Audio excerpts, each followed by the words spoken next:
So welcome to our seventh webinar as part of the Skills for Success series, looking today at being an authentic leader. So in terms of the topics we've already covered, you can see there motivation, mindset, networking. If you have missed any of those, as I say, they are on our YouTube channel, SRS Recruitment and Employability Experts. The webinar today is around about 30 minutes long, hopefully a bit longer, depending on engagement and questions from yourself. And we do really like you to get involved, so please do post any comments or questions on the chat. There's a couple of opportunities to get involved and to have a bit of a think about some of the information we're sharing, so please do speak up. And as a bit of a reminder, if you can set your Zoom chat to all panelists and attendees, it means that everyone can see your comments. That's really helpful. I feel like I shouldn't have to introduce myself now. Certainly some of the names that I've seen pop up in the chat there, you certainly know who I am by this point. But if we have got any new people in the audience, I'm Helen. I'm a University Partnerships Manager for SRS. And we run lots of webinars, lots of workshops, practical exercises, assessment centres. We're really geared towards helping students and graduates like yourself secure those all-important placements and those graduate roles. Reach out on LinkedIn, please do, connect with us, follow us on Twitter and so on. We love to hear from you all, and certainly if you don't feel comfortable posing any questions during this session, use social media to reach out to us there. Sophie, do you want to say hello? Sure. Hi everyone. Yep, I definitely recognise some names there as well. Great to have the regulars, and also if you're new to the series, definitely go back and check out some of the previous sessions that are on the YouTube channel. So yeah, I'm Sophie, I'm MD here at SRS, working with the fabulous team that you can see on the screen there. I'm massively sociable, so you can see all of my various handles there. I'm most active on LinkedIn and Twitter in particular, but you'll find me on any platform. As Helen said, do reach out, we'd love to connect. And yeah, hope you get lots from this session. I am on chat for the bulk of this session, so if anyone's got any comments or any thoughts or questions that they want to pose, do use chat. And just another reminder to set it to all panelists and attendees so everyone gets to see. Back to you, Helen. Thanks, Sophie. Okay, so what are we looking at today? We're looking at the qualities and skills of an authentic leader.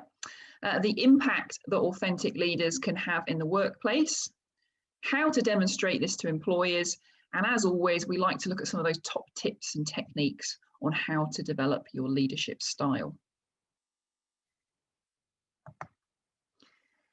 So what are the qualities and skills of an effective leader? So before we look into being authentic in particular, can you list any qualities and skills more generally that are relevant to being a leader? Any thoughts before we proceed? Good communication, absolutely, yeah. Any others? Any other qualities, attributes? Confidence, time management, fantastic. Good listener, yes, very, very important. Communication is not just about speaking. Open, inspiring people, loads of suggestions here, which is great. Decision-making capabilities, yes, absolutely, big part of being a leader. Respecting everyone's opinions, very much so, kind of linking into that, taking the time to listen to everyone. A motivator, not dictating. Delegation, yes, I like that. So realizing that you can't do everything yourself and knowing that the strengths in your team and who best to approach. Involving the team, multitasking, supporting others, absolutely, yeah. Achieving success through others, definitely. Loads of fantastic suggestions there. Transparent trust, yes. That honesty piece, that integrity. Okay, so some of the ones that you mentioned in the chat there certainly come up here, and there are lots of different qualities and skills associated with being an effective leader. And the ones that I've put here on the screen, this definitely isn't an exhaustive list. There are lots of all different qualities, and there are also lots of different styles.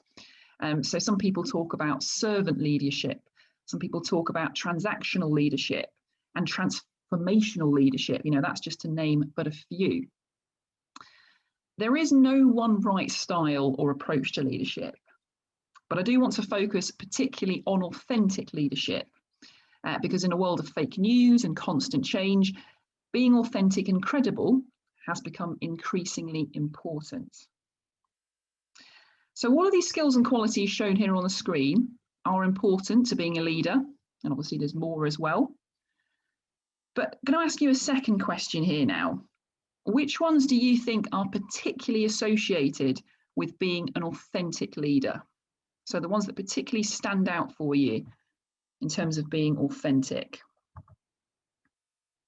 Emotional intelligence, definitely. Yeah, that's a big self-awareness. Fantastic. Definitely hit two of the top ones there. Honesty, adaptability. Yes, adaptability is key, the crux of being authentic. Honesty, yes, that's come up a couple of times there. Okay. Fantastic. Integrity, yes, huge part of being an authentic leader. Fantastic, thank you. Okay. So just to confirm, some of the skills and qualities that are most important to this are self-awareness, integrity, consistency, emotional intelligence, and adaptability. And well done to you all there, because you were straight in there with some of those top attributes, straight in there with self-awareness, emotional intelligence, for example. And that's not to say that things like honesty and being inspiring and having vision are not an important part of it too, but they kind of apply to all of the many different styles of being a good leader, whereas some of the skills we've highlighted here are particularly associated with being authentic. And I just wanted to explore some of these attributes, some of these skills, and what they mean in relation to being an authentic leader.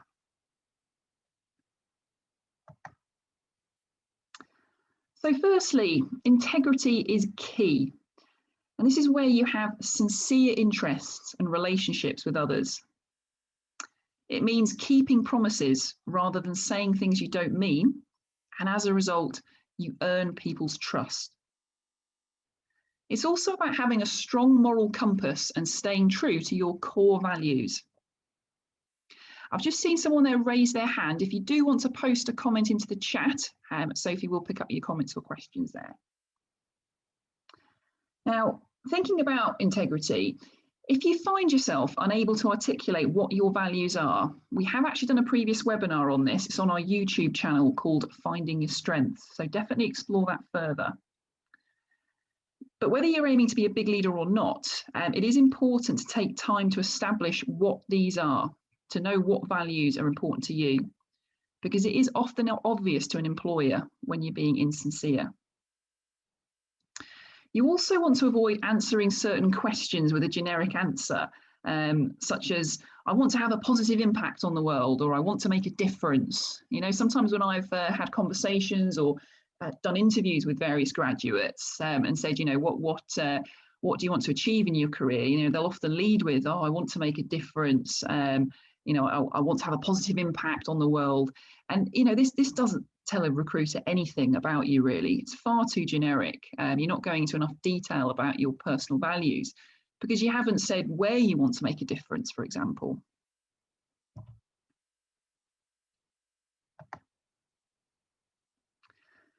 Staying true to your core values means that you stick to them in both your words and your deeds. You're not fickle and you're not easily swayed from your ultimate purpose. It's said that authentic leaders never lose sight of these principles, or more specifically, where they came from. There's a lot of authentic leaders out there that often talk about their origins and their background, linking this to why they do the things they do. And in terms of your own career journey or aspirations, an employer will be interested in what you value and why, and whether or not this translates into you valuing what they do as an organisation. It's really important to have pride in your roots and your own distinctive career journey. And there's an opportunity to showcase this at various stages in the recruitment process, you know, when you're asked to talk about yourself, for example. But just remember that sticking to your values doesn't mean that you can't consider other points of view and actually adapt to change. You know, authentic leaders are definitely not rigid and insensitive.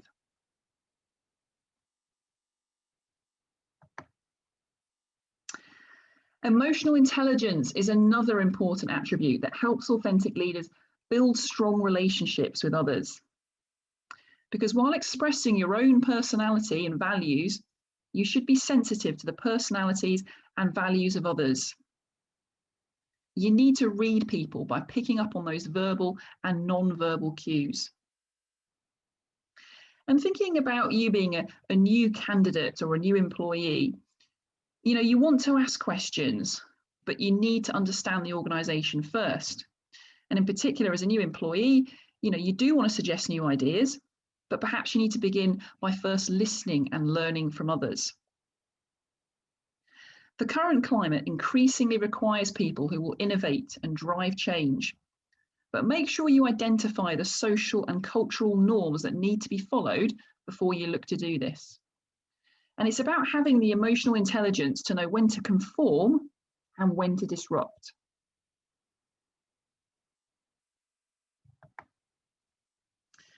Authentic leaders are also very self-aware and keen to explore who they are. They understand their strengths and weaknesses and are happy to share these as part of being comfortable with themselves. Now, if you're not comfortable doing this, you might want to think about what are the layers of programming and belief which prevent you from fully expressing yourself. And you can increase your self-awareness by asking yourself questions like this and others, such as what makes you tick or what gives you energy. Really explore what your values are and what your strengths and development areas are. You should also ask others for feedback, which is an essential element of being an authentic leader.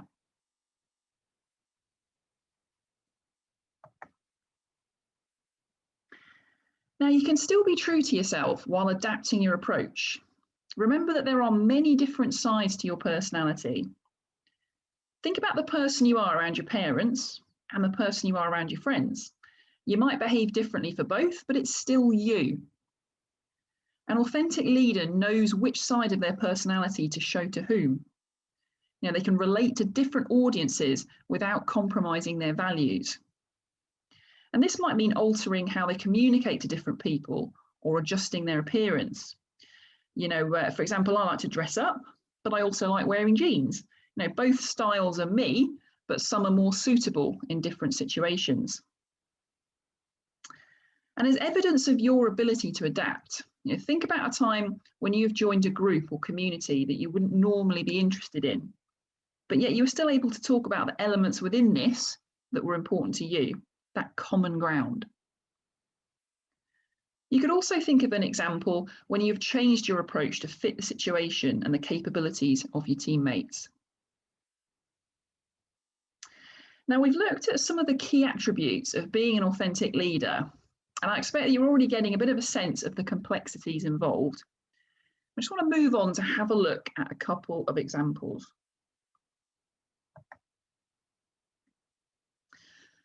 So Leslie is a new graduate trainee who has been asked to take the lead on organising a charity event. At the first team meeting, she begins by admitting to having a lack of experience and sharing how nervous she is. The team then also become nervous and doubt her credibility. So thinking about this particular example, would you say that Leslie is being authentic or not? What are your thoughts on this? Okay, someone's instantly straight in there with no. Why? Why is it not authentic?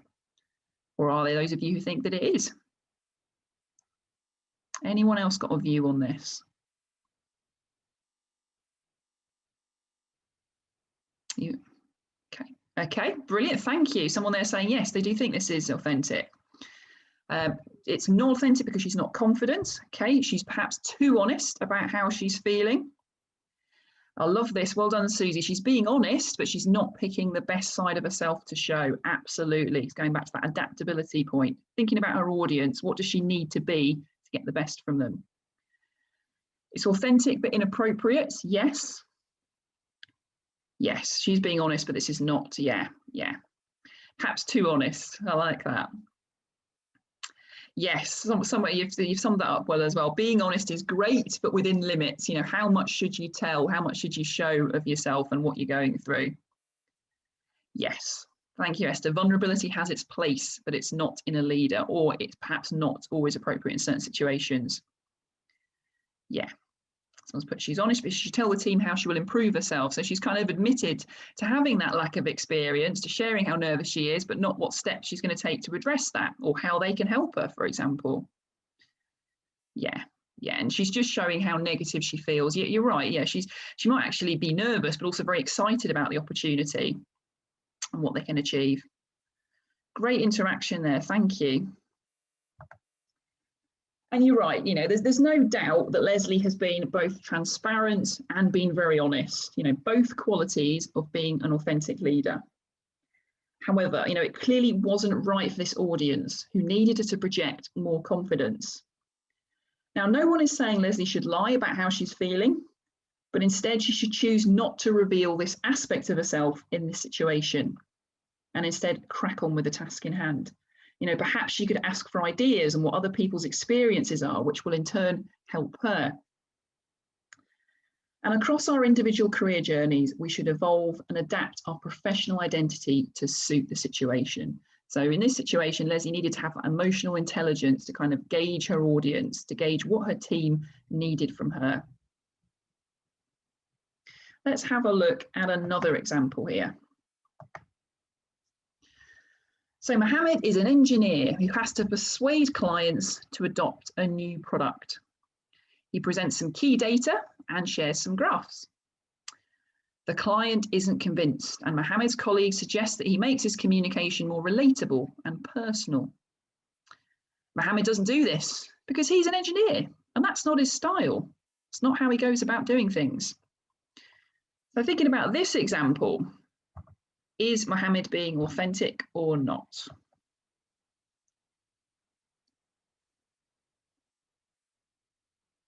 Any thoughts on this one?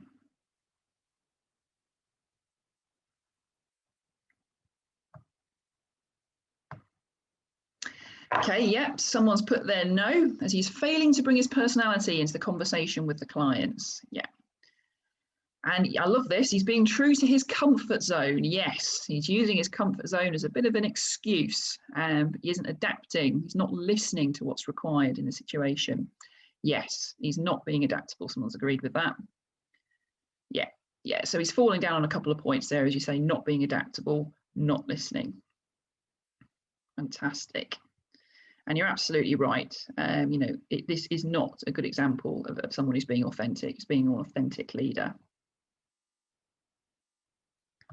Okay. So a very simplistic understanding of authenticity means that some people use it as an excuse to stick to what they know. And so Mohammed might be thinking, you know, I've never been good at sales. It's just not me. Therefore, I can't do it. You know, how many times have you heard that from other people?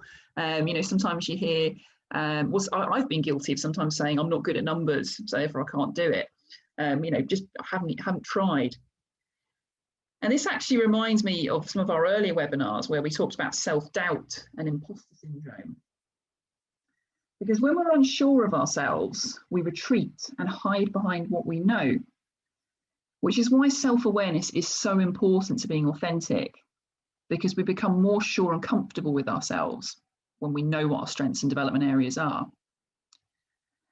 And part of being authentic also means having a growth mindset. You know, understanding that your inner self can grow and change. You know, therefore, Mohammed shouldn't rule out the possibility that he could learn how to be good at sales. You know, he could adapt his communication and spend some time doing that.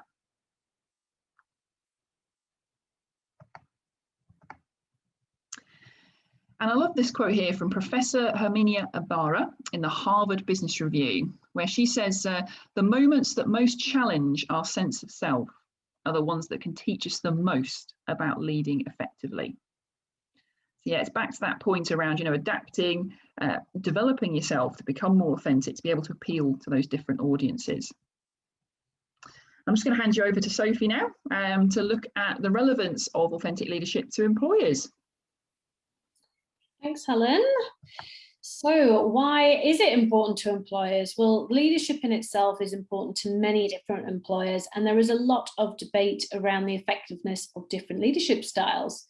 The reason why we've focused in on authentic leadership in particular is because it is being increasingly talked about in the world of business. It's believed to have the following advantages in the workplace, where it creates a culture of trust, fosters a sense of belonging, and encourages people to mobilize around key values. It also inspires people to be more productive, achieve outcomes, and think positively. At the end of the day, people trust you and want to work for and with you. So, how can you demonstrate leadership in some of the assessment exercises that employers use? When looking for evidence of leadership, most assessors will want to know how you can adapt your approach. It's therefore very important for candidates to decide which style or part of themselves they will use to appeal to their audience or achieve the objective. Thinking about group exercises or role plays, some candidates are under the misconception that to be an effective leader means to be the loudest contributor. And if you've been in any group exercises, I'm sure you've probably observed that for yourself. However, in reality, it might mean taking a more reflective approach where, although you're not the one who is talking the most, you lead and direct the discussion by asking the right questions. Although you might not be enthusiastic about the particular task in hand, be sincere in your drive to do well and learn from others.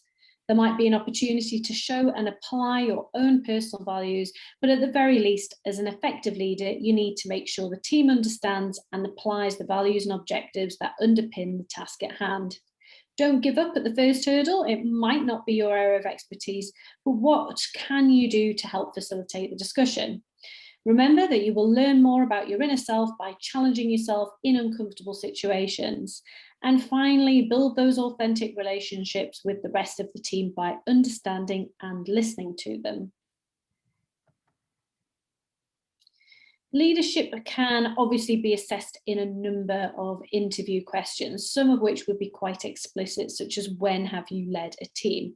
Others are less obvious, so look out for those and take your cue from the interviewer.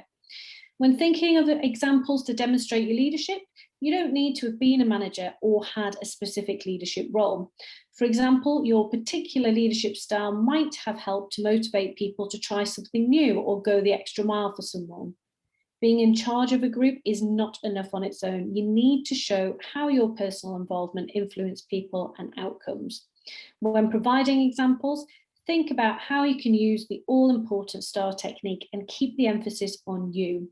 So using things like, I did this, I influenced others, rather than we or the team did. That all-important first question, which can be something like, tell me about yourself, is also your chance to tell your personal story and showcase yourself. So your personal values rather than your technical knowledge. Back to you, Helen. Thanks very much, Sophie. So how can you develop an authentic leadership style? Practical tips would include looking into some of the workshops, mentoring programs, and one-to-one coaching sessions that are available out there. But my first pointer would be to spend time developing your self-awareness and understanding those key personal values. Be able to talk about the defining moments in your life and your personal stories which have helped shape who you are, with those new stories and new moments to come. But it isn't enough to just look within. You've also got to have an external perspective, taking account of outward demands as well as inner ones. And compare how you see yourself against how other people see you. Use things like the 360-degree feedback tool to get that honest and constructive feedback from people around you.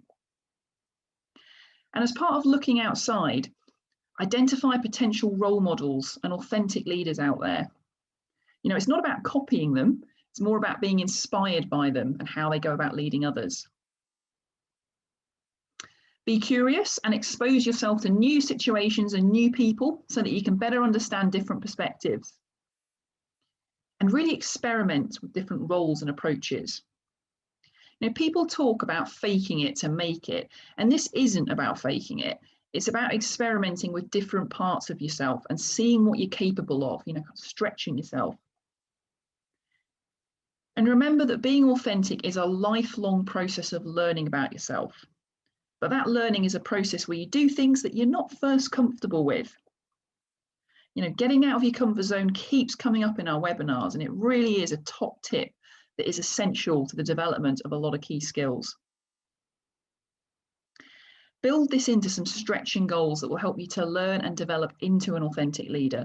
You know, someone who doesn't just achieve great results, but who can achieve those same great results through others.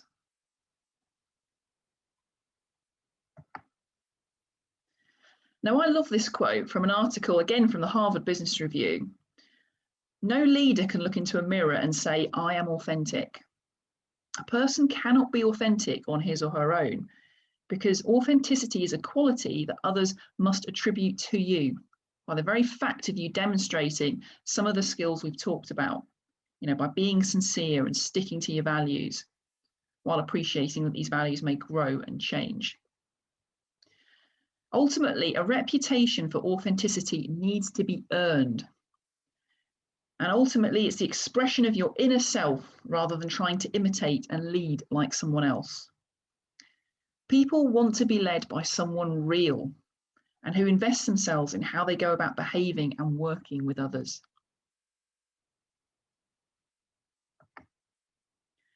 Now, in terms of who I view as an authentic leader, I would probably say Richard Branson, founder of the Virgin Group.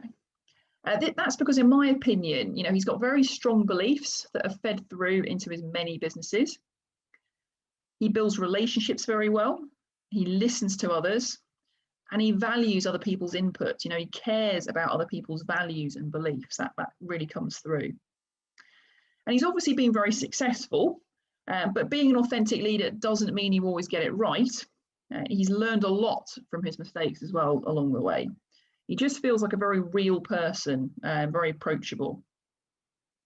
And please feel free to share in the chat anyone who you view as also being an authentic leader, someone who's important to you. And that brings us to the end of the webinar. And I say I could have written a much longer webinar looking at the many, many different styles of leadership, but we wanted to hone in on this one particular. So please do let us know in the survey that follows this webinar if you'd like us to do further content around leadership in general, because it's something that we could explore in a future series. But I do like to leave you with a couple of questions, a couple of things to think about. Have a think about what your leadership journey has been to date.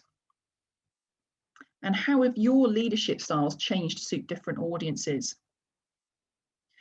Who do you think is authentic in your social or professional circle, and why? You know, what qualities make them authentic? Just a couple of things to think about there. But yeah, happy to take any questions there. Anything that's cropped up? Any leaders that you want to share as being your personal favourite of being authentic? Thank you very much for your earlier interaction. It's always good when people get involved and give their opinions. Yeah. Don't think have we had any questions so far, Sophie? No, I think just people commenting throughout and being really engaged. So great comments so far. Brilliant. Okay.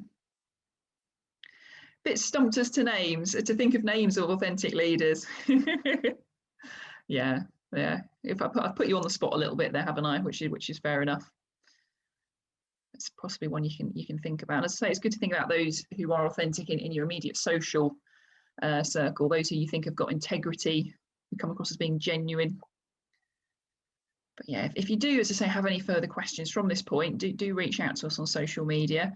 When you come out of this webinar, it will take you through to another survey, but it is a survey about this webinar in particular, whether you found it worthwhile. Someone's put there, how to manage and overcome if someone who wants to be a leader and being suppressed by a working group. Manage and overcome. So do you mean by that someone's trying to be a leader in a group, but the others have shouted them down? Others want to be leaders as well. Is that what you mean by that? Yeah. So again, for me, we mentioned that point earlier about an authentic leader not being the one who possibly talks the most. And you might actually have to recognise that within your particular working group or team, there are some very dominant personalities who all want to speak. It might be that someone goes, I want to be leader, I want to take control. But although they might officially have that title, It might be someone who's more reflective, who actually helps to direct the conversation and to facilitate it. And I've assessed a few group tasks where at the beginning people have designated roles. You're the timekeeper, you're the note taker, you're the leader. But actually, as I've watched some of the candidates, I have had in my mind someone else as leading. They weren't the official leader, but they, by the virtue of the questions they're asking and by virtue of how they're listening to others, they're actually showing more of those leadership qualities in the person who officially took the job at the beginning and is perhaps shouting over other people. So don't be disappointed if you can't take that role. It might be that you can fall into another role that helps facilitate that particular working group, that helps achieve the objective. It might be more appropriate for you to take a back seat if someone has a lot of expertise in this area. But you can help those questions to help draw out the expertise to use it in the right way. So there's different ways of helping to lead, helping to achieve an objective within a team. I hope that answers your question. Has anyone got anything else they'd like to add? That was a good question. Okay. Well, thank you again for joining us this morning. Hope to see some of you on our final webinar next week, which is learning agility. Don't miss that one. I can't stress to you how important learning agility is to employers, something that will come up in our webinar tomorrow about what employers are looking for from their candidates. So if you can join us, brilliant. If not, as I say, do look up our recordings on our YouTube channel. Well, like that, someone's just put there in the chat. I guess that's the difference between putting the objective in the spotlight and putting yourself in the limelight. Yeah. It's about, what are you trying to achieve? Are you trying to show off, or are you actually, is the greater good, the achievement of the task more important? Employers will see that. Thank you very much. Great engagement from you all. See you on the next webinar.